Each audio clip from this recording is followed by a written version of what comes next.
உரையாற்றலுடைய மகள். நாளை கூட ஒரு நூல் வெளியீட்டு விழா வச்சிருக்காங்க. ஒரு 2 நிமிடங்கள். தமிழை உனக்கேன் முதல் வணக்கம். உன்னை தழுவும் இதழ்களில் தேன் சுரக்கும். தமிழை உடல்தனில் உயிர் இருக்கும் வரை தருவாய் பெருமை இனி எனக்கும். இந்த அவையில் என்னை அழைத்ததற்கு தமிழினடைய அவர்களுக்கு நன்றி. நாளை காலை எங்களுடைய நிகழ்ச்சி இங்கு நடக்கிறது 10:30 மணிக்கு. அதற்கான ஆயுத பணிகளில் இருக்கும் போதும் ஐயா அழைத்தால் தவறாமல் வர வேண்டும் என்று நான் இந்த நிகழ்ச்சிக்கு வந்திருக்கிறேன். இங்க எல்லாரும் பேசும்போது எனக்கு நான் வளர்க்கப்பட்ட விதம் வேற. என் அப்பா மறைமலடிகள் என்னுடைய கொள்ளுப்பாட்டினார். அவங்களுடைய மகள் நீலாம்பி அம்மையார் தனித்தமிழ் திருவாட்டி. 13 வயதுல அவங்க மேடையில வச்சு அழகு பார்த்தாங்க. தாத்தா தன் மகளை வெளியில கொண்டு வந்து அவங்க ஒரு மேடையில வச்சு பெரியாருக்கு பெரியாருன்னு பட்டம் கொடுத்த அந்த தமிழ்நாட்டு பெண்கள் மாநாட்டு தலைமை ஏற்றது என்னுடைய ஆட்சி தான். நீலாம்பி அம்மையார் அவங்க பேரு. திருவரங்கம் பிள்ளை என்னுடைய பாட்டனார். அப்படி எனக்கு எப்பவுமே இன்ஸ்பிரேஷன்னா என் ஆட்சி தான். ஏன்னா ஏன் அப்பா எங்களை வளர்த்த விதம் வேற. நாங்க 4 பொண்ணுங்க. எங்க அப்பா அம்மாக்கு 8 குழந்தைங்க இருந்தது. நாங்க 4 பொண்ணுங்க.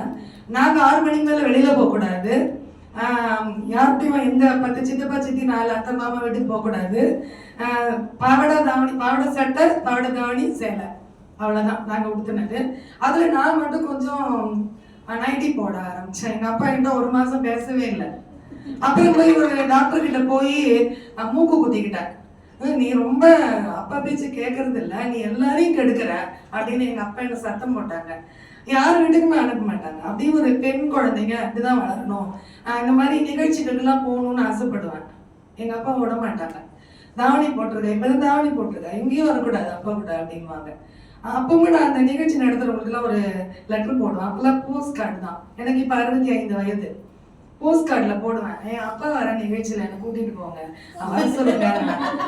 அவங்க எங்க அப்பாவுக்கு என்ன பரிந்துரை கடிதெல்லாம் போகுது அப்படின்வாங்க. சரி வா ஒரு நாள் கூப்பிட்டு போறேன் அப்படிங்கிற நங்கநல்லூர் அவரு கூப்பிட்டு போனாங்க.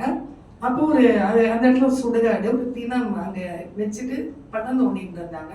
அப்ப பின்னாடி ஒளிஞ்சுக்கிட்டாங்க பயத்துல. நானு 16 வயது எனக்கு அப்போ.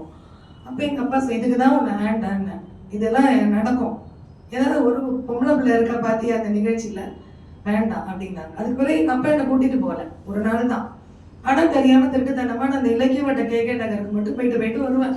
கவிதை படிச்சுட்டு வருவோம். அப்ப திட்டுவாங்க, ஒரு பெண்கள் இப்படிதான் வாழணும், மை வைக்க கூடாது, எங்க அப்பாவுக்கு மை வச்சா பிடிக்காது, பூ குத்த கூடாது, தலையில அப்படி நீளமா பூ வச்சா எங்க அப்பாவுக்கு பிடிக்காது, பொம்பளை பசங்க. ஏன்னா எங்க அம்மா உடம்பு சரியில்லைதான், பெண்களை இப்படிதான் வளர்க்கணும். அப்பா தேடி எவ்வளவு பெரிய தமிழறிஞர்கள், எவ்வளவு பெரிய பெரிய ஆட்களை எல்லாரும் வருவாங்க. யார் வரா போறான்னு எங்களுக்கு தெரியாது. அப்பா அறை தனி, எங்க அறை தனி. நாங்க என்னைக்காவது நாங்க துடுக்கு தன்னமா ஒரு டீ தண்ணி ஏதாவது எடுத்துட்டு போனா சத்தம் போடுவாங்க, எதுக்கு நீ வர அப்படின்வாங்க. நான் கொஞ்சம் அப்படி வரணும்னு நினைப்பேன். அந்த மாதிரி நான் வளர்க்கப்பட்ட பாவடை தாவணி சேலை, இதுதான் எங்க வாழ்க்கை. யாராவது இப்பவும் என்னை சுற்றி, நான் திருமணம் பண்ணிக்கல, ஆனா எல்லாரும் என் மகளா அப்படி தங்கையா அப்படிதான் நான் நினைச்சு பழகிறேன். நான் எல்லாருக்கும் சொல்லுவேன். என் வீட்டு பக்கத்துல இருக்க பொண்ணு கூட ஒரு நைட்டி போட்டு வெளில கடைக்கு போகுது, ஒரு மீன், நான் சுத்த சைவ பிள்ளை மாதிரி, அந்த பொண்ணு ஏதாவது ஒரு மீன் வாங்க போகும்போது நான் அதை கூப்பிட்டு சொல்லுவேன், ஒரு துப்பட்டை போட்டுட்டு போ அப்படின்பேன். இந்த பொண்ணு நல்லா குண்டா இருக்கும், யார் பாரு எப்படின்னு நமக்கு தெரியாது, இதை நீ இப்படி பண்ணு, யாரா இருந்தாலும் நான் இந்த அறிவுரையை கொடுப்பேன். எங்க அக்கா கணவரே ஒரு இப்பெல்லாம் ஒரு ஜென்ஸ் இப்படி சின்னதா ஒரு டிராயர் மாதிரி போடுறாங்கல்ல, அதை போட்டுட்டு வீட்டுல சரி என்ன அப்படி அத்தான் இப்படி நிக்கிறாங்க அப்படின்னுவேன். ஏன்னா உன் மாப்பிள்ளை இப்படி வராரு ஒரு மாமியார் முன்னாடி அப்படின்னு நான் கேட்பேன். நான் வளர்ந்த விதம் அப்படி. அதனால ஆனா எங்க அப்பா சொன்னாங்க, அப்பா 92 சாகிற டைம்ல பா சிதம்பரம் மாமியார் அவங்க சமுதிரா கைலாசம் கிட்ட 4 பொண்ணுங்களை நான் ரொம்ப கட்டுப்பட்டு வளர்த்துட்டேன், விட்டுட்டு சாகிறேன், எப்படி பயமா இருக்கு எனக்கு இந்த குழந்தைங்களை விட்டு போறதுக்கு. நாங்க அப்படி ஒரு மோசமான உலகம் இது இல்லை என் பார்வையில. எல்லாருமே எங்க ஒரு பெண்களை ஒரு மதிக்கிற ஆட்களும் 90% இருக்கதான் செய்யறாங்க. 10% தான் ஒரு மோசமான ஆட்கள். அவங்க கிட்ட இருந்து நம்மள காப்பாத்திக்கலாம். அடுத்ததான் இந்த நிகழ்ச்சி சொல்லிடுறேன்.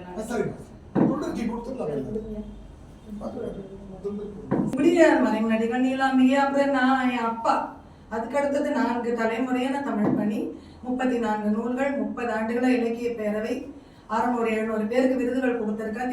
தேடி போய் கொடுப்பேன் விருதுகளை. விண்ணப்பம் கொடுத்தால விருது கிடையாது, என்கிட்ட வர முடியாது யாரும். 1 இயர் அவங்களை அப்சர்வ் பண்ணி தான் கொடுப்பேன். சுபாலாம் வாங்கியிருக்கான். அப்படி ஒரு பெண்மணி நான் தனி மர தோப்புன்னு தான் நான் என்ன சொல்லிப்பேன். ஒரு தனி மரம் அப்படின்னா என்ன, ஏன்னா ஒரு ஆள் ஒருத்தாள் தான் நான் அதெல்லாம் பேச விட மாட்டேன். இந்த நிகழ்ச்சி வந்து நாளைக்கு வந்து 34வது நூல் செல்ல சின்னங்கள் அப்படின்னு ஒரு நூல் வெளியிடுறேன். சிந்தனை தெரிவுகள் நிறைய மேடையில தான் 10 மணிக்கு ஆரம்பிக்குது. எஸ்பி முத்துராமன் ஐயா தலைமை தாங்குறாங்க. இந்த நூலை பத்தி ஐயா வந்து திறனாய் உரை கொடுக்குறாங்க. அப்புறம் மனிதின்னு ஒரு நூலை அந்த தம்பி எந்திரிச்சுவாமா, இவர் பேர் பரிதி. யாத்திசைன்னு ஒரு படம் பார்த்துருப்பீங்க எல்லாரும், உண்மையில மிகப்பெரிய வெற்றி பெற்றது. அதோட அசோசியேட் டைரக்டர் பரிதி. சொல்லிக்கலாம். இவருடைய புத்தகம் மனிதின்னு வெளியிடுற, அதை நீங்க கண்டிப்பா கை தட்டணும். பெண்களுக்காக அவர் வந்து பண்ணியிருக்காரு. 10 அதிகாரத்துல 10 திருக்குறள் மாதிரி 10 பருவத்தை போட்டு பெண்களுக்காக குரல் கொடுக்கிற ஒரு குழந்தை இது. இந்த குழந்தையோட நூலை நாளைக்கு வெளியிடுறோம். நீங்க எல்லாரும் வாங்க. நடிகர் ஜெயம் ரவியோட அப்பா அம்மா 2 பேரும் அந்த என்னோட நூலை வெளியிட அவங்க தான் வராங்க. கண்டிப்பா 10:30 மணிக்கு உங்க எல்லாரையும் நான் எதிர்பார்க்கிறேன். நன்றி, வணக்கம்.